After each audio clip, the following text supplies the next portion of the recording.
Hello YouTube, this is the Bucket coming at you today with a cautionary tale and a little bit of interesting information about a rare occurrence, but something that you should always know about when you're at the range.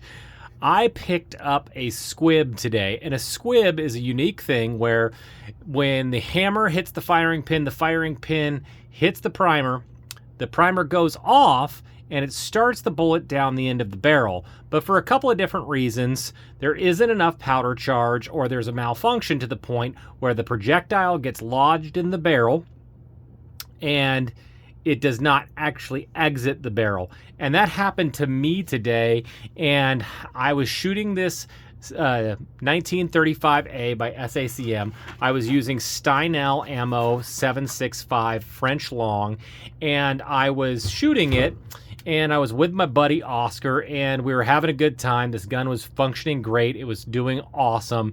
And all of a sudden, I had a malfunction, and I didn't really know what was happening, and that's the real danger about a squib.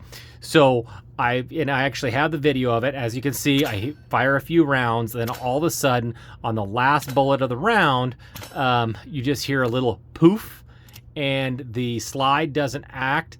And what I did is I just assumed that there was nothing going wrong, and when I racked the slide, the spent case came out. I didn't bother to check to see if I had an obstruction in my barrel, and I ended up starting to go and shoot again. So we go back, we load up the mag, and luckily for me, the projectile got stuck somewhere here in the barrel, just on the other side of the chamber, which prevented the next round from chambering.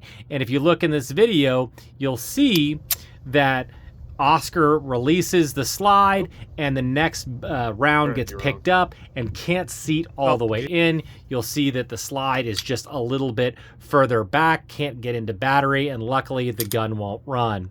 Because if you fire another round when there's an obstruction in the barrel, you could get a bulged barrel, or you could have a catastrophic failure. Luckily, 765 French long isn't an overly potent cartridge, but it would have definitely ruined the gun and could have blown off a finger or hurt somebody. And it's just a really, really dangerous thing. And I've never actually seen a squib caught live on camera. I'll be having that going on with B-roll, where you just see even the little poof of smoke coming out of the end of the barrel. I really, really lucked out. Now, I don't want to bash on Steinel. I will tell you that any ammunition that is not run in large production runs, you do run a slightly higher risk of having some of the ammunition not quite up to spec, and you could end up with a squib. Something to keep an eye on. If at any time something of your gun is not operating correctly, it's good to take caution, slow yourself down, remove the magazine, clear any malfunctions, and go ahead and check to see if you have an obstruction in your barrel. It's much better to take it to a gunsmith like I did, Marlin at Knapp Weaponry, and have them go ahead and clear that obstruction, save your firearm, and keep everybody safe. So this was just a little instructional video for you guys today. I hope you found it interesting. I'd never seen a squib caught on camera before. I thought you guys might like that. And if you found this gun particularly interesting, I will be releasing a full-length video on this, and I'll also be releasing a video where I compare this to the SIG P210, just so you guys have some more information about this really cool piece of gun history and what it inspired and how they really compare to each other.